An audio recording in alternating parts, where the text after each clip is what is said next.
والذين ينضموا للاستماع إلى راديو بلدي أول راديو عربي أمريكي ويعنى بقضايا العرب في المهجر.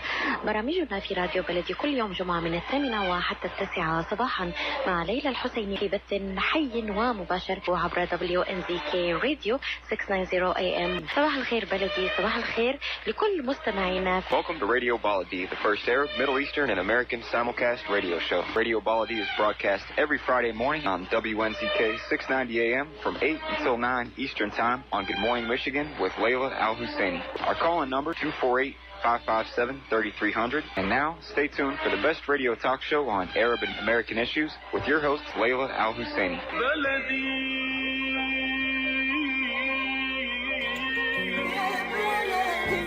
And good morning, Radio Baladi listeners. This is Adel Mozip welcoming you to the show. This is episode 2 of the Candidates Show. We're talking today local politics, and we're hosting candidates every Friday. And we actually have an extra show for you because a lot of candidates voiced more interest in being on the show. So we will be also live on August 1st, which is a Tuesday. So we'll be live also next week on Friday and the week after. But we also have an extra day on August 1st, which is a Tuesday.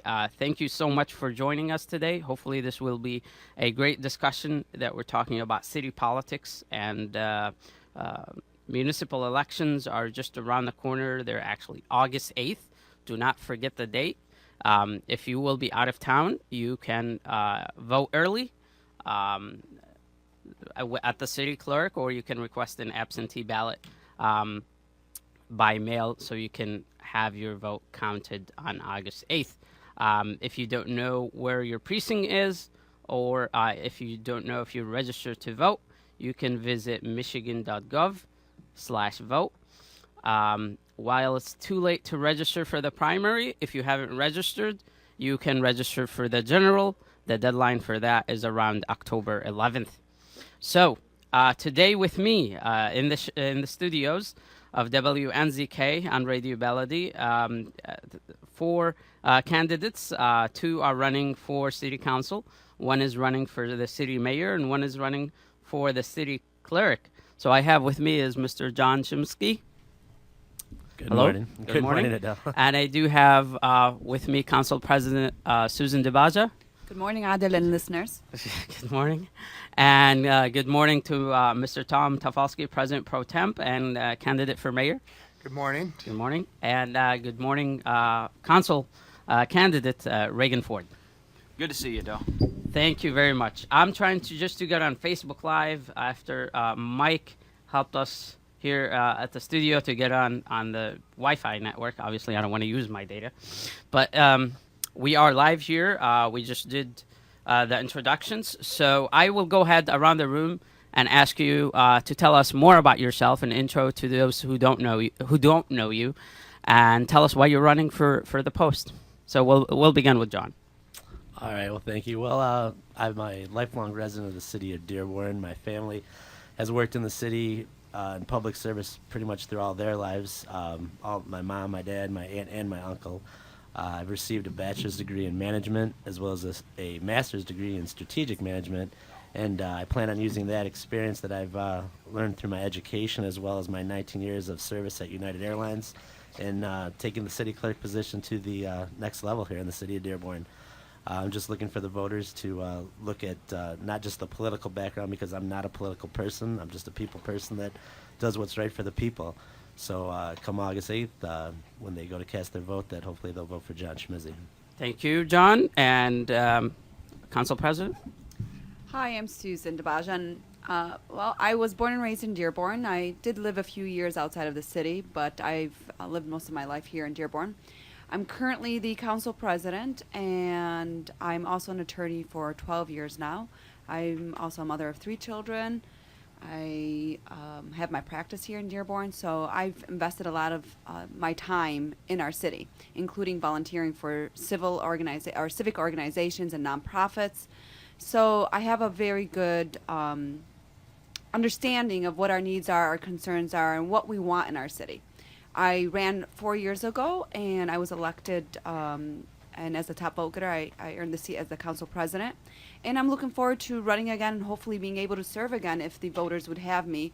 I think that a lot of things have been accomplished in the last 4 years, but as in everything with government, things are changed so very slowly. And so I'd like to be continue to be part of what we hope to be a better future for just the city of Dearborn. Thank you. Council President Pro Tem, Tom? Yeah, so Tom Tafelski again, for those of you that don't know me or have trouble pronouncing the last name, is Tafelski. I know I hear everyone sees the signs and they pick them out, so, but no, signs don't vote, and I guess I got to tell people, you know, like everyone, I'm a lifelong resident of the city of Dearborn, and I care deeply about the city. I grew up 18 houses from my grandma, and I wanted my kids to have that same experience. I'm a parent of 3 boys that I raised, and we live about 9 houses from my parents or their grandparents. And Dearborn's been a great community for me my entire life, from you know, growing up, going to Maples Elementary and Junior High, walking down a block, and then over to Fortson, and then graduating from the University of Michigan in Ann Arbor. But I've always come back to Dearborn, and you know, being involved civically, started back with my service on the City Beautiful Commission. Mayor Guido appointed me to that, and then from there I went to City Plan Commission. And then about 2000, I decided, when I was married, I said, you know, it's very easy to stand up and you know, complain and say, oh, this isn't right or that isn't right. And I thought, or you could do something about it, Tom. And so 2001, I ran for city council, and I've been on city council since, serving the people. So this time around, I decided it was time that you know, I run for the top seat, because I see some things in the city that, you know, need to be changed. And we as a council work very hard to make ordinances and make codes and bring business in and develop things. But a lot of it is executive leadership, or in this case, my opinion, lack of leadership. Things just have to get done. And like Council President Dabaja just talked about, I mean, you know, things in government work slow. Well, it doesn't have to be that way. I mean, we've been doing things in the city since World War II. Some are good, but you know what? There's a lot of things that I feel we need to change. And so that's why I decided, hey, you know what? It's time. My children are old enough, they can understand kind of what's going on with the world. And, you know, politics is a nasty game, unfortunately. And, you know, it's you have to have the mindset, but I think your family also has to be prepared. So right. That's why, yeah, as we know, as we know here. But you know, because when somebody says something about daddy, it's tough to explain that to a kindergartner. But it's time, and so that's why I decided to do it. And we've gotten a lot of positive feedback. So, you know, August 8th, that's what I'm asking, is the voters to make that change in Dearborn and vote for me, Tom Tafelski, for the mayor of Dearborn. Adel, it's good to see you this morning. Hello to all the listeners. Yeah, seen you yesterday at the Rotary Club, right? Yeah, my name's Regan Ford. I'm running for Dearborn City Council. Yeah, like colleagues here, Dearborn's a special place. You know, we love it. My family and I love it. Wife and I chose to buy our first home here. We still live in it. Just a little bungalow on Gertrude, and you just fall in love with the community, and you want to help. There's something about it, you know. There's something about it makes you want to improve it. I tried to do my small part. I was the president of my neighborhood association. As you know, I served as president of the Rotary Club. And you look around at Dearborn, you know, and you got to ask yourself, you know, is it doing better? Is it doing worse? Are we on the right track? Or are we on the wrong track? And, you know, there's no reason, in my opinion, that Dearborn doesn't lead the resurgence in the whole region. I mean, it's just, I mean, we got our tax base, you got Ford Motor Company, you got university, you have a college, you have just a great tax base, a great small business community. And I just think things can be done better, and I want to help. I want to be a part of the future. I think, you know, because of my work in the community and because I'm a small business owner and I'm a part of the chamber and stuff, you're always in the community. You know, Susan, John, you guys know this. You're always in the community talking with people. You always hear the concerns. You always hear ideas. And we just want to see our downtown revived. We want to see our neighborhoods better protected, and we want to see accountability restored to City Hall. And I want to play a part. I want to help. I don't want to sit on the sidelines and just complain about it. I want to do something about it. I think this city deserves better, and that's why I'm running for City Council. And I ask for the vote on August 8th and in November. Thank you. Thank you for the introductions. They were great. If I can ask for the people who are watching us online on Facebook Live to please share the video so it can reach as many people as possible, and that will tremendously help voters become informed and to hear candidates. And the feedback that I received from the first episode was great, that this was very intimate conversations, and we really had the time not to have that kind of structure and order of questions, that we're actually asking you to have that conversation and have that follow-up with the listeners. So we're welcoming your questions too. So on the Facebook broadcast, if you are asking the question, please direct it. Well, I can't just say direct it to all candidates right now because we have different posts. But be as general as possible. I will not ask any personal attack questions or questions that may lead to any controversy on the show. But I'd like questions that really care about our city and what is the outcome. What's going to help our city progress. So welcoming all of your questions on the Facebook Live page. So please share the page with your friends so we have as many people as possible to join. My question now to the candidates, and it's to all of them, what made you run? And was there one day you woke up one morning and said, I really need to run, and this is the reason why? And then I want to follow up with another question. I know there are many issues that you may feel passionately about, but if you can just pinpoint 2 issues that are very dear to your heart and you think that you will be the person who will bring change, or, bring those 2 issues to light and to hopefully resolve them at the city level. So we'll begin with Regan. That was a mouthful. Which question? Let's begin. What made you really run? Like, was there a point in your life where you were like, I want to run for city council, and you started talking to your family about it? And the other one is, what are the top 2 issues or 3 issues? Let's keep it at 2 to 3. And keep that answer in 1 minute. 1 minute, okay. Yep. Well, the reason there wasn't one, incident where, oh my God, I got to run for city council. Right. It's just getting involved in the community. Like I said, with the neighborhood associations. When I was the president of the association, people expect you to have answers. So they expected me to go to the council meetings. They expected me to meet with the directors and come back and report to them about the ongoing. So when I was doing that, when I played that role, it was. You get to look behind the curtain a little bit. You get to meet some of the people. You get to see some of the concerns and some of the ideas. So I'm running just because, like I said, your involvement in the community, that's what really shined a light on some of our needs. And top 2 issues or 3 issues? For me, it's the neighborhoods. That's 1, 2, and 3 for me. It's the neighborhoods. I think we need to invest more in the infrastructure of the neighborhood. That's roads, that's pools, that's our parks. I think we need to find a way to put more police officers back in our neighborhoods. Really, it's the pools. It's the neighborhoods and pools. When a young couple drives through West Dearborn or East Dearborn or anywhere, young couple, they're coming through, say, Crowley Park, and they want to buy their first home, a starter home. If they're driving by a home with a foot of grass in the front yard, or they're driving by a home and there's broken concrete on the sidewalks or something of that nature, what kind of message does that send? This is a city where we want young families coming in. We want to keep the ones that are here. And it's all about the neighborhoods. That's why it's so important to enforce all those ordinances. That's why it's important to hold rental homes and landlords accountable. That's the whole purpose of it. Everything begins with our neighborhoods. I think we need to do a better job at protecting them. Your minute is up, Regan. My minute's up? That's fine. Oh. Tom? So why are you running for mayor? Was there one day where you said, I'm done with council? Yeah, 16 years. Mayor right now. 16. Yeah. This is I think there comes a point where you say things aren't getting done. I mean, the council's role is not to is basically to legislate, to do budgetary issues.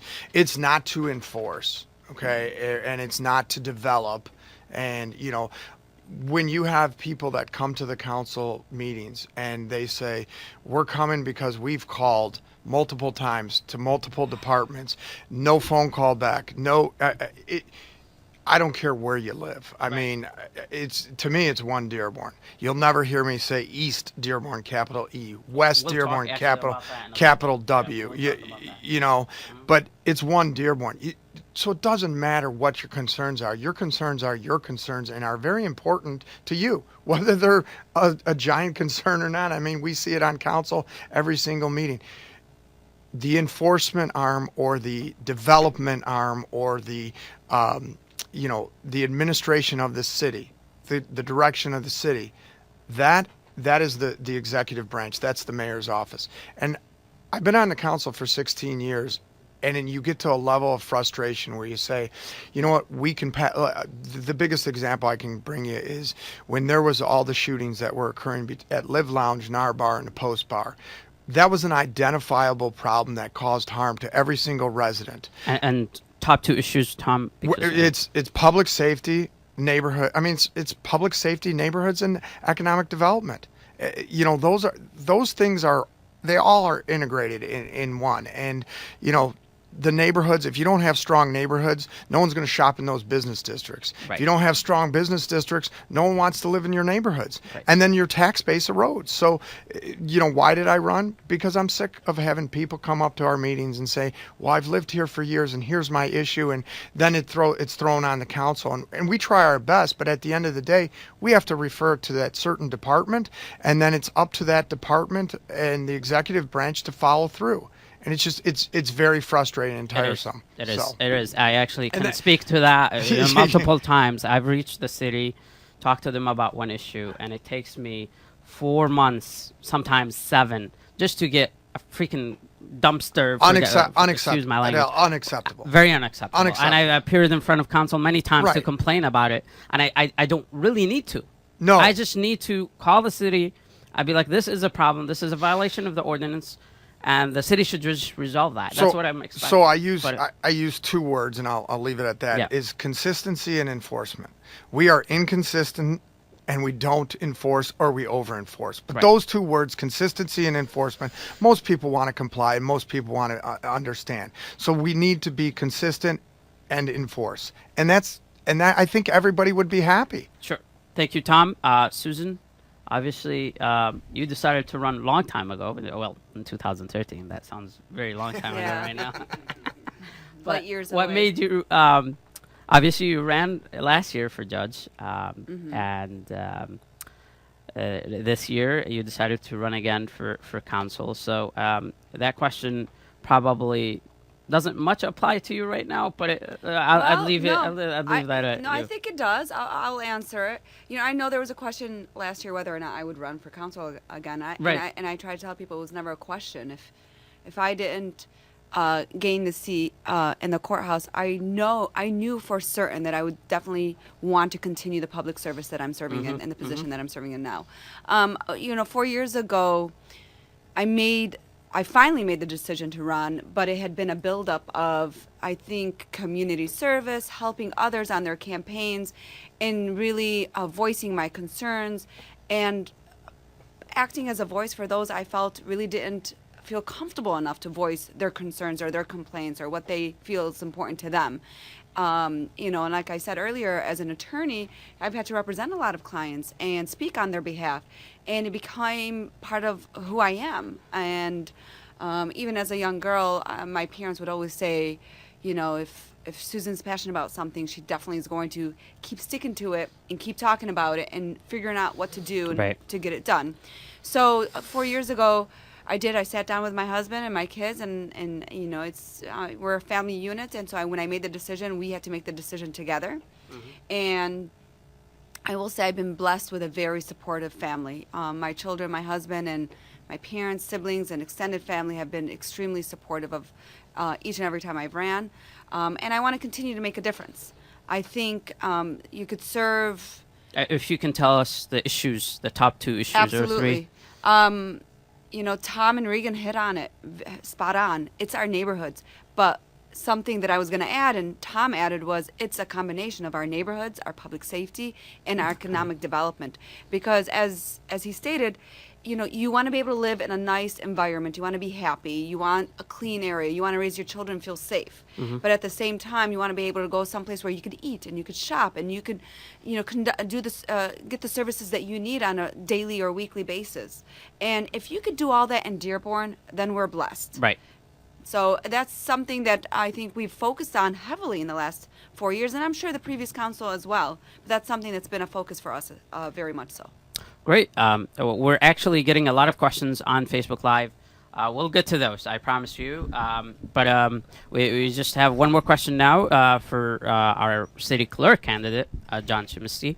I'm sorry, I can't pronounce your last name. No, it's Schimizzi. That's fine. It's Schimizzi. Yeah, it's a little. It's going to take here. me a little bit of time. You know, it took me a good. long time to pronounce Mr. Tafelski's last name because I know his brother. But Right. yeah. But go ahead. What made you run for the city clerk? Was there a point in your life where you're like, city clerk, I need to be there? Well, it all comes down to a couple the years. top two issues. Yeah, a couple years ago, there was a cloud over the position, and what is There that? still. And it is, but what's in the past is in the past, and we Right. have to look forward. And as I was reading the comments of what the city clerk position holds and what the responsibilities are, and I kind of took a look in the mirror, and I'm sitting there thinking to myself, I'm like, I would like to do something that I can give back to my community, as well as help out in any way possible, like the council and mayor, because just as the other three candidates here as well too, I care about the city. This is my home. Right. I look around, and though I'm not a politician, like I said before, I am a people person, and when the next city clerk, you not only have to be a politician, but you're also in charge of a department. And as in charge of a department, you have to have the management skills, and I have that without a doubt in my mind. I've gone through the education. I was operations supervisor at United Airlines, so I know how to deal with people and customer service for 25 years. As far as like the two biggest concerns, issues I can say, looking forward into the city clerk position, one of course is going to be technology.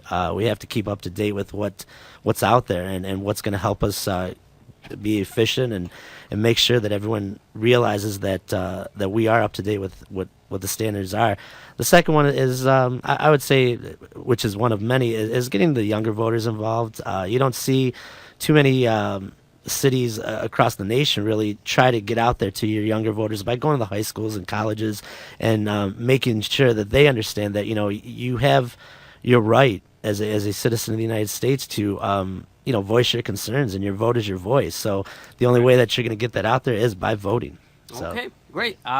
We will take our first commercial break, and then we will be back to answer the questions that people have been posing, and I do have my set of questions for the candidates. So we will go for a commercial break. It's going to be 2 or 3 minutes, and we'll be back.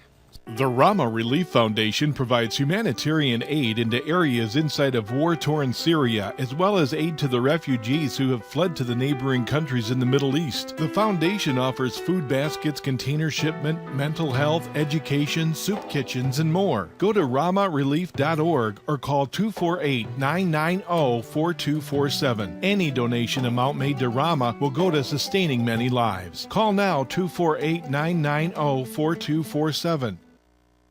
When you're looking for the best in optical care, Dr. Imad Nakash is your doctor to see. With years of experience and thousands of successful procedures performed, you can trust your eyes to Dr. Imad Nakash. See Dr. Imad Nakash and his professional staff for your eye care needs. There's 2 locations to serve you. In Hazel Park, call 248-336-3937. 248-336-3937.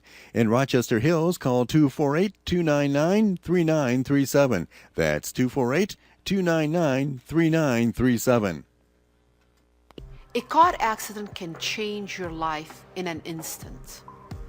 As a result of a car accident, you may become unemployed. As a result of a car accident, you may need a lot of medical treatment. People think that insurance companies are on their side. Why? Because they're giving them 1 or 2 benefits. Are they giving them all the benefits they deserve? How would one know unless you consult with an attorney? Call the law offices of Jumana Kiruz at 248-557-3645. 248-557-3645. It's never too early to get your child on the right track.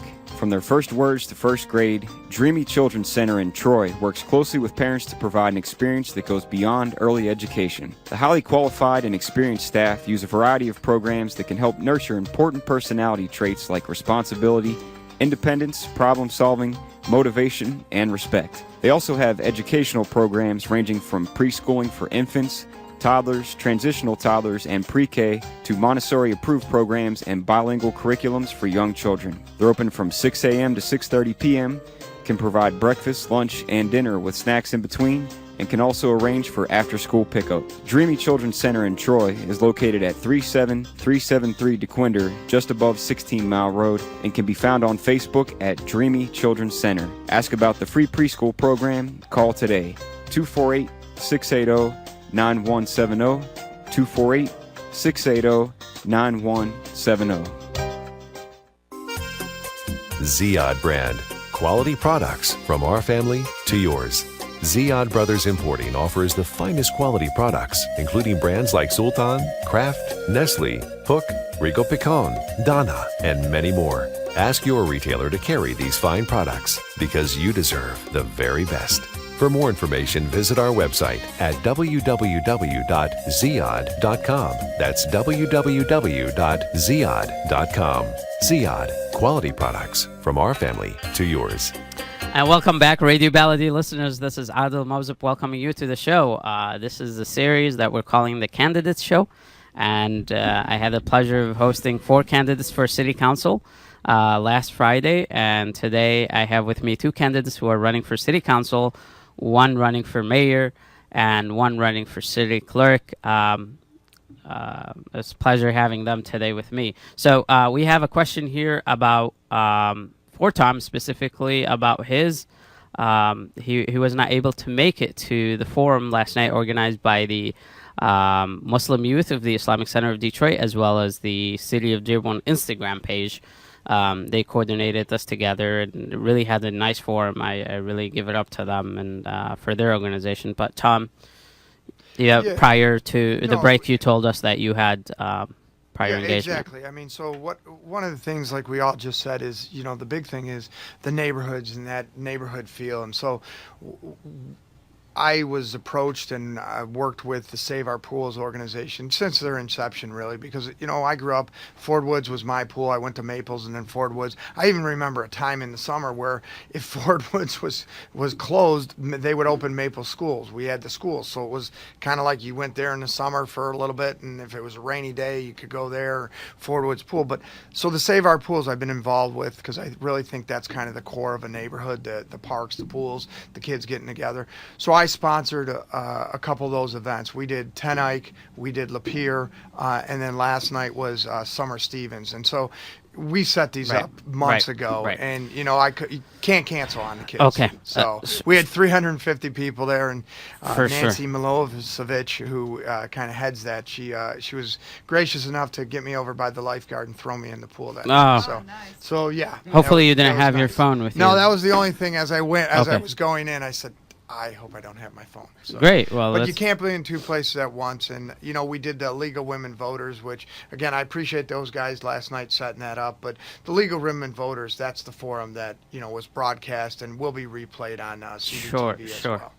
Okay, so let's move on to the other questions. We have a question from Virginia Adams. She's asking, how do you plan to restore confidence in our police department? There have been many complaints about the lack of presence in our neighborhoods and around schools. So I'm sorry, John, this question probably is not pertaining to you, to your clerk position. Well, but let the mayor.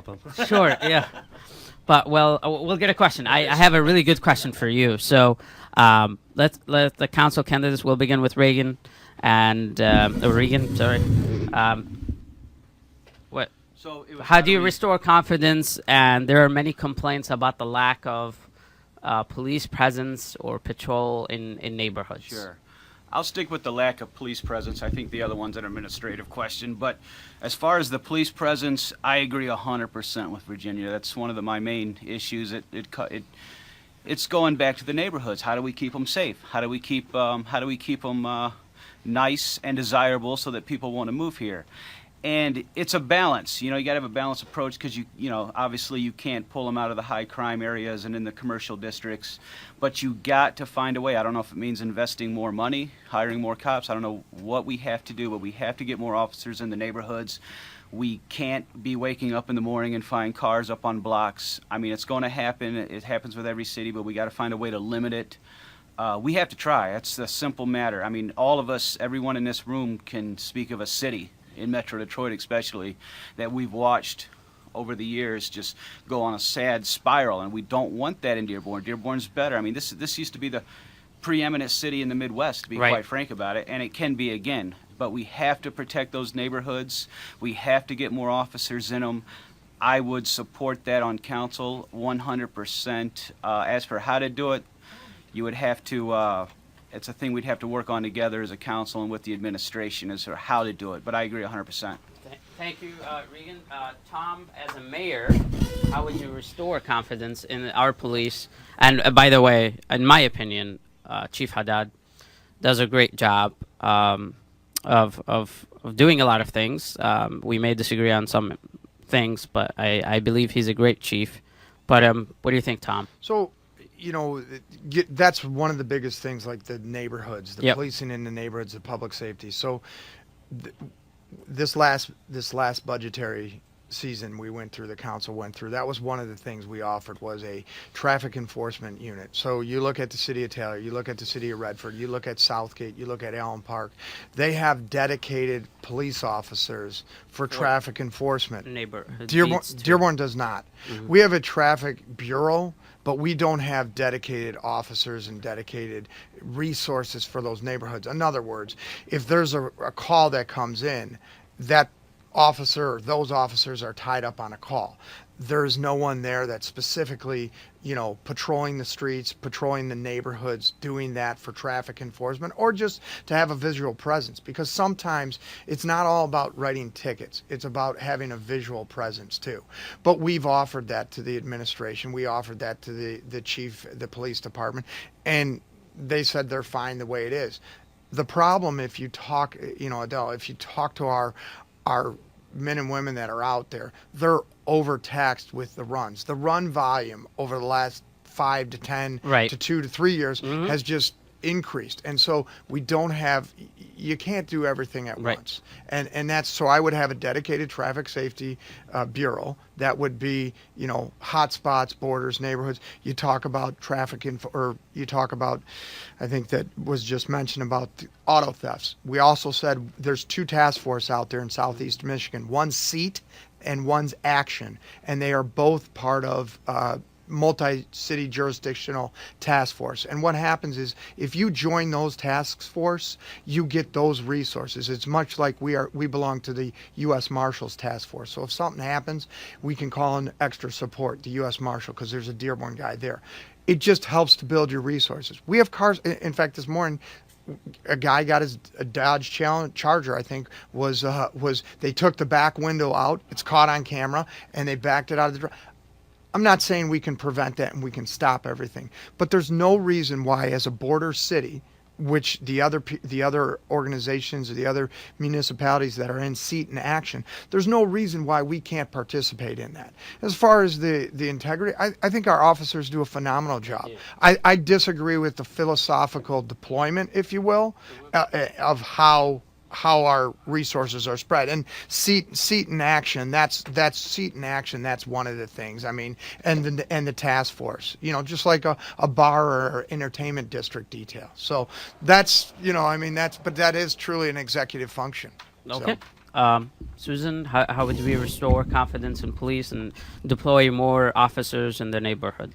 Well, Tom shared a little bit about what we've been dealing with on council. I do want to add that for the last, at least the 4 years that I've had to deal with the budget, council has never under budgeted what the administration has asked for this police department. Anytime there was a need, or anytime we felt that there was something else or a cushion that we could provide, I don't think we've ever skimped on public safety, period. Mm-hmm. That includes police and fire. We've been very supportive of those 2 budgets, and again, it's up to the administration how to deploy and what to do in those instances. One thing I will add is that over the last 2 years, I would say plus, we've been dealing with problem businesses, mainly along West or Michigan Avenue, and that, and I won't mention businesses, but that created a scenario where we sometimes would have to take our beat officers, a lot of our beat officers, out of the neighborhoods and into the business district, or, you know, what we want to create as a bar district. And that takes it away again from those officers being available to the neighborhoods of the residents.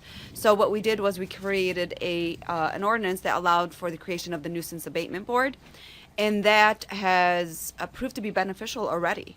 You know, we've already had meetings with businesses that we have deemed to be a nuisance in our community and have really used up a lot of our police resources. Right. And we don't want to continue doing that. We don't want to be taking those officers off their beat patrol and out of the neighborhoods. We want to be able to offer a resolution or solutions of sorts that allows our officers to be where they need to be and evenly spread across our city. Thank you, Susan. And for John, actually, the question, I can tailor it to your position. Since you did mention there was a cloud on the position, and obviously people who know Dearborn very well know what happened with our former city clerk.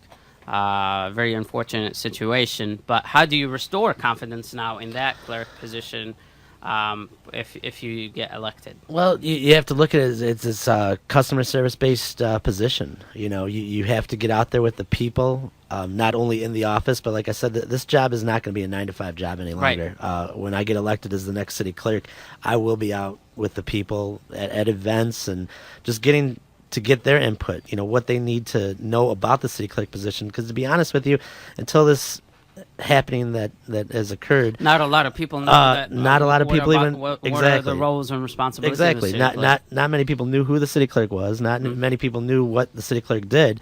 But you just knew you had a city clerk, and you knew that you had to elect the city clerk. Right. Like I said, I'm a people person. I get out there. I talk to everybody. If you have a question or concern, I'm always open to listen to it. You know, when I ran for school board last year, I started, asking people, to vote for me. And they said, well, I can't vote for you because I'm not registered. I was like, okay, well, let's get you registered. So they fill out the form. They were like, oh, I have to take it to City Hall, blah, blah. I was like, I can take it for you. So I took like a bunch of them in the first time, and I went to the city clerk, and I handed them the voter registration forms, and she was like, you can't do that. I was like, what do you mean you can't do that? She was like, these people will be voting for you. I was like, so what? At that time, I didn't know. She was like, only civic organizations, like the League of Women Voters or nonprofit organizations can register people to vote. Then I went and actually, I was like, okay, this might be right. So I asked the Secretary of State. I was like, is this true? Is this only civic organizations or certified, she said, certified civic organizations can register people to vote. And I'm like, okay. The Secretary of State actually told me that's not true. We will actually send a memo to the City of Dearborn clerk and let them know that anybody can turn in a voter registration form. Anyone. What they cannot turn in is an absentee ballot. That has to be turned in by the person who is voting or by an immediate relative. So let's make that clear. Right. Absentee voting, only the person or an immediate relative can turn in that ballot, or you mail it. You do it by mail. And this, but voter registration, if somebody registers to vote and fills out that form, anyone can turn it in to the city clerk. And that's where it comes down to the communication part. Right. You know, I mean, within the city and consistency, as we've all said, because, one of the big striving things of my campaign is consistency. You can't have Regan say one thing, Tom say one thing, Susan say one thing, and I say one thing about the same thing. We all need to be on the same page. Right. We all need to, if I'm not here, Susan can take care of it. If Susan's not here, then Tom can take care of it. So on and so forth. I cannot stand, that is the biggest pet peeve in life in general, is when you go in somewhere and they say, I can't help you right now because I don't know how to do this. However, the person that does will be back from lunch in 20 minutes. That's not acceptable whatsoever. Right. When you go into a store, when you go into anywhere, you want your answers taken care of as best as possible can. Mm-hmm. And, maybe sometimes you do need to escalate it to a supervisor, but that's a separate situation. But if you're going in there for just a normal situation, just like you said right there, it needs to be handled right there on the spot. Right. Yeah. So. Well, thank you so much for answering the questions. We have more questions coming on Facebook Live, so we will be answering those. But we will have to take another commercial break. And once we come back, we're going to talk. We have more questions on air quality, soccer indoor in Dearborn, tax increases, many questions. So drug problem or issues of narcotics and drug abuse. We'll get to those right after this commercial. Stay tuned. When it comes to reproductive medicine, IVF Michigan Fertility Centers are the recognized leaders. With locations in Bloomfield Hills and 5 other cities in Michigan and Ohio, IVF has experts in all aspects of the field. As a founding member of IVF Michigan Fertility Centers, Dr. Nicholas Shama is one of the leading reproductive endocrinologists in Michigan and Ohio. Dr. Shama has performed over 10,000 IVF cases and has helped thousands of couples fulfill their dreams of parenthood. American board certified in both obstetrics and gynecology and reproductive endocrinology and infertility, Dr. Nicholas Shama is a very caring, compassionate, expert physician that understands not only the medical but also the emotional toil of infertility on his patients. When it's time, get personalized care from Dr. Nicholas Shama at IVF Michigan Fertility Centers in Michigan and Ohio. Call toll-free 855-952-9600, 855-952-9600. Life for Relief and Development is a nonprofit charity that has been providing humanitarian aid and development to people and communities regardless of race, color, religion, or cultural background for over 22 years. When disaster occurs here or around the world, Life rushes to provide food, medical aid, and shelter to those in need. Life also has development projects that provide medical relief, water purification, educational programs, relief for orphans, and much more. Your help and support can greatly improve these efforts. All donations are tax deductible. For more information, please visit our website at lifeusa.org or call 248-424-7493. That's lifeusa.org, 248-424-7493. Are you ready to go back to get that degree you've always wanted? Is there a young person in your life looking for the right college? Are you ready to transfer to a 4-year institution?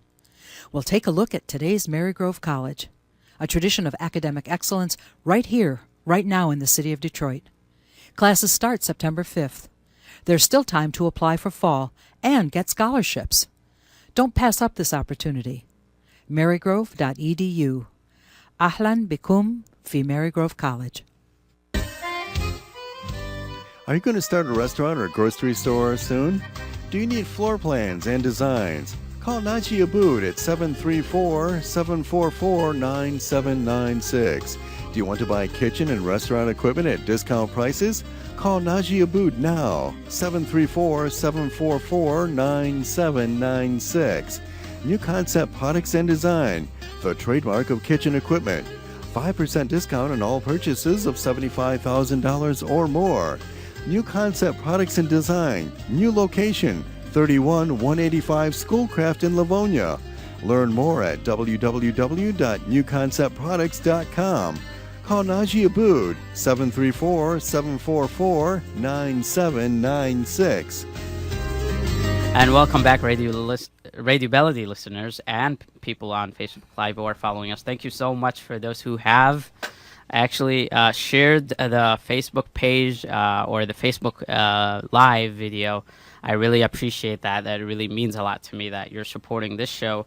And this show is meant to actually get for people to know the candidates one-on-one. The great feedback that I've received from last show is that people really knew who the candidates are on a personal level. So that's the entire purpose of this show. And the more people that we get involved and to vote in primaries and in general elections alike, the better democracy we have. I'm a big believer of democracy, and the more people are involved in the civic process, the better the outcome is. History has proved that many times. So we do have a question right now, and we'll start with the soccer question. Rashid Nuzeli, obviously, he is the publisher of the American News, and he is he used to be a great soccer player. He still is. Don't get mad, Rashid. But he's asking about, and he does play soccer all the time, and he goes to other cities to play, like many others do. It says, what are your promises in getting a indoor soccer, especially in the winter time in Dearborn? So is that something in the horizon? We'll begin with Susan. I'm sorry, John. Again, this question, but we will have a question for you. I want to be as fair as possible as far as time. So, Susan, we'll start with you. And I'll try to keep it short, but I don't know how short it can be. First of all, I want to thank Rashid for that question. And I get asked that every now and then. I don't think it's a secret that I'm a soccer mom. My son, Adam, who's now 11, has been playing soccer since age 3. So we've been pretty invested in it. And I'll touch on why in a second, because they may apply to a second question that you have there. First of all, yes, about 2 years ago, I was talking to the Dearborn Soccer League, which is now part of the Michigan Jaguars, and I've spoken, and they've expressed interest about, can we have an indoor soccer facility within the city of Dearborn, because our players are going and playing in Wixom and Taylor and other parts of our, southeast Michigan, and it's a good business investment. I mean, we're spending a lot of money. We have to pay to practice. We have to pay to play in those areas, and they're very profitable. So why not bring it here to Dearborn, where we have a great soccer league, and it's a booming interest to have children playing soccer. So we did. The city council did approve budget to pay for a study to be conducted to see about where we would build it, how much it would cost, what would. And how long did that study take? It took about, I would say, several, about 2-3 months maybe. It took some time. Okay. And is that available online? Because I haven't seen it. It's available if you'd like a copy. It. Yeah, Okay. You could FOIA. You can get a copy. I don't need to request it. That's what I'm saying. We need transparent government. Yeah, Susan. and I'm not, and I agree 100%. I'm not aware of whether or not it's on our website, but I'll find out for you and let you know. But what it showed is that we can build an indoor soccer facility adjacent to our performing arts center. Okay. And we have land there where they play soccer now, and it would be connected, and it would actually be more cost effective to do it that way. And definitely that indoor soccer facility can be used for other things, maybe softball training, Yep. other types of sports. We did discuss at last year's budget.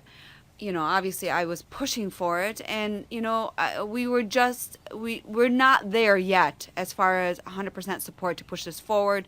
Did you have any business interest, like business partners, come in and say? No, at that point interested? we were just discussing whether or not the city will take it out. Yes. So I've had discussions recently with some people that are interested and say, listen, can we partner up with the city, or what can we do? So those are discussions that I promise, because I'm passionate about the issues, that we want to possibly hold a study session maybe after the summer's done. With the summer schedule, it's a little bit more difficult to schedule not issues that are not as important during the summer. So we'll be discussing that again. The other thing that I want to talk about is why it's important to have something like this. Drugs is a question that keeps coming up. And we'll ask it in a little bit, but go ahead. But let me just give you my 2 cents on it. One of the things that the city can do, other than, of course, our police enforcement, patrol, observation, to prevent the problem from beginning. To prevent it to begin with. And if we could offer our youth an opportunity to spend their time elsewhere, whether it's recreational, our libraries, other types of programs that will take their attention there, then that's what we want to do. And it's heavily known that if you have opportunities for our children to invest in sports, soccer, what Hype does is wonderful. Yep. Soccer, basketball, baseball, and we offer all those. And I'm sorry for taking this comment, although it received late, but it pertains to this topic. And we'll get Tom and Regan input on this. But Abdel Nasser Najjar says the problem is not only indoor, we also have a problem with outdoor. All leagues are refusing to let us play in Dearborn, and we have to reserve outside Dearborn. So that is a common problem, is that it's either too hard to reserve a place, or even it's not, the grass is not cut. And I'm very well connected with the soccer community, and this is the issue that I keep hearing. So my understanding is that Dearborn Soccer has first bid on, soccer usage of any of our soccer fields. So I don't know if that's what creates the problem. I'm not very familiar. I can find out a little bit more about it. Sure. But I'll let my colleagues here. Tom, what do you think? So, with regard to the indoor soccer, like Susan said, we had a study session. We talked about it, and I agree. People are leaving the city, going elsewhere, going to Taylor, going to Wixom. Livonia's building one. That's the question: is sustainable use.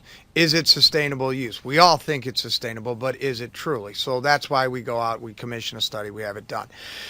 The big thing is, and you touched on it, is a public-private partnership, that quasi-public-private partnership.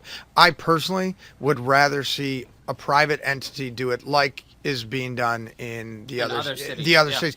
Because one of your questions... But those cities help fund, they facilitate. They help facilitate. I wouldn't say fund necessarily, but they help facilitate. Tax, that's right, but they help facilitate it, not necessarily help fund. I mean, it's a balance on the balance. It's a opposite notation on the balance sheet, but the point is that I'd like to explore first, because we have had people approach us, like the Rotunda Fields area with Ford Motor, and they're bringing in new people, young people, expanding.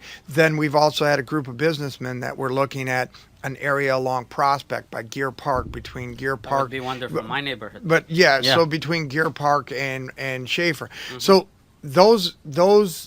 those conversations, to my knowledge, were taking place, and then they kind of died out. And then it was like, hey, let the city do it. Let the city do it. My kids played soccer. After a while, they stopped, and now they're football, hockey, basketball. Recreation is the key to keeping kids here, whether it be the aquatics, the pools, the small pools, whether it be a soccer field, a football field, but it's that cooperation, and it's getting kids engaged, getting them off the streets, getting them out of the house, off their smartphones, off their tablets, off their computers. So whatever form of recreation that is, and different areas of the city might have different needs. In one area, it might be, hey, synchronized swimming. That's all we want. So the diving well at Levigood Park, if it goes, if it doesn't go below 7 feet, they can't do it. Tom, from where I'm hearing, you're saying you're in it, but there has to be a private entity that comes and voices their interest and says, we'll pay it, we'll build it, just help us facilitate. That would be the ideal situation, because the city would be involved, but they wouldn't be involved not necessarily from the bonding and the finance. Can you and Susan look into the soccer outdoor, because I'm hearing a lot of issues? The outdoor, so I can tell you the outdoor thing, that's the coordination of fields. I mean, we're landlocked, the city's like, we don't have a ton of fields, but we have one huge... So people have to go through a process of reserving a field or what? That's right, but we also have one thing that we pay for. Our taxes, don't forget, about 30 cents of every tax dollar you pay in Dearborn. The schools get some, the city gets some, and then there's an entity called Wayne County. Wayne County gets some, and Wayne County has this large park that runs between our city and Dearborn Heights. Hines Park, we forget about that. Now, granted, we have flooding issues and all, but it's not daily. So there's a bunch of fields down there that I think that if we coordinate with our county leadership, that would be the nice. City leadership, now all of a sudden we can we expand the amount of fields or usage into those. So the soccer thing we need to look at, because there obviously is a demand. If there's no demand, you don't look at something. And honestly, in this case, there's a demand. If I'm a millionaire, this is something where I put my money in, because it's a win-win situation. Well, it's a win for the community and a win for the person who's investing. And that's why the city needs to play a part of it. I believe so. If we can do it, if we have to do it, then again, it's a form of recreation. We got to look at it. Let's get Mr. Ford's input in this. All right. Well, Adele, I hate to be Debbie Downer. It's okay. Hey, it's all about democracy. So it's if a private entity wants to come in and build one whale of an indoor soccer facility, I'm, tickled pink with that. I would love that. The kids want it. The parents seem to want it. But what I have a hard time with, and I would have a hard time with it on council, is allocating any substantial amount of funding to a centralized entertainment facility, I guess, soccer facility, when we can't fund our neighborhood amenities, like our swimming pools. We had to cease funding to the Historical Museum. Is that right? Am I correct on that? We limited it. We limited money to the Historical Museum. But that was years ago. We've now refunded the Historical Museum, so that might have been previously. Okay. Well, library aside, we had to close, or museum aside, we had to close the library. We closed 3 swimming pools. I just have a hard time allocating any substantial amount. Right. I mean, if somebody wants to come in and build it, that's great. And I do think the city should help, facilitate it in ways that they can. But as far as, allocating millions to a great big structure when we can't maintain some of the infrastructure we already have, I'd have a hard time with it. But Can I follow up on that? Let's wrap that quickly because we have other questions. Yeah. And I think everyone on council shares the same sentiment as you just stated. So the idea was not to build something and take millions from other projects that we should be spending it on. It was, can we bond it out, issue a bond on it, and can it pay for itself and sustain itself and be profitable? That's Absolutely. It. I mean, probably you guys didn't have the person who's selling you the idea, but hey, I'm throwing it out there. This is free advice, free business advice. If somebody really wants to make money in Dearborn right now, they need to build a soccer place. They will make a lot of money. You don't believe how many people pay Taylor Sportsplex. Right. Go look at their premium. I mean, go look at their public documents and see how they're profiting from that facility. They have people coming all the way from different cities, and you're not just gonna, service the people who are in Dearborn. People will come from other areas to play in your place. So it's a great business idea. I hope people take it on, and don't wait for me until I become a millionaire and invest in it. I know many great people who really are well off in the city, and this is a great advice. Hey, if you want to call me and be partners, I'm willing to be there. So let's move on and ask the questions about the drug problem, because it's a repetitive issue. Everybody keeps talking about it. Some people say a Band-Aid wouldn't help. Community town hall to talk about the issue is not cutting it. They believe the city is not doing what it's supposed to do as far as the drug problem. Now, some people have discussed it from an enforcement perspective. Some people talk about prevention. Some people talked about, education. And I believe it's a whole package issue. But what do you think? Concrete things. Tell me, please, in less than a minute. Now we're only have 4 minutes. What can we do to combat the drug problem? You know what I'll say? You are absolutely right, Adel. It is a combination. It's a package of all those things. We as a city need to make sure that we give opportunities for our youth to be involved or engaged in something else. We also need to make sure that we're offering educational type programming for our youth, our adults, our parents that don't know how to address this, because frankly, maybe it wasn't as prevalent during their times. We also have to, as all of us, have to be holding our medical professionals a little bit more accountable. Right. Yes. Because they are writing the scripts, they are, prescribing them, and people are becoming addicted slowly to this.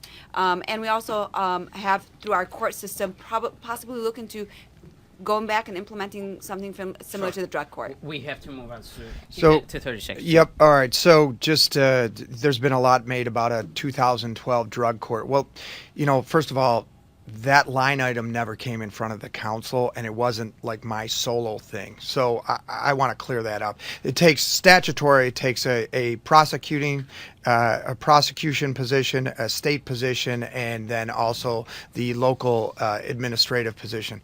It just, the funding ran out, basically, is what happened, and then the administration decided not to fund it. But it's not a Dearborn problem only. It's a societal problem. It is. And it's also, a lot of it. But it's more in Dearborn than I think other cities. But it's a societal problem, and like Susan touched on, it's our prescriptions, the pharmacies, the physicians, but it's also parents. We got to get involved with our kids, and if that means getting them out, getting them doing things, we got to do it. But it starts at home, and it takes a village.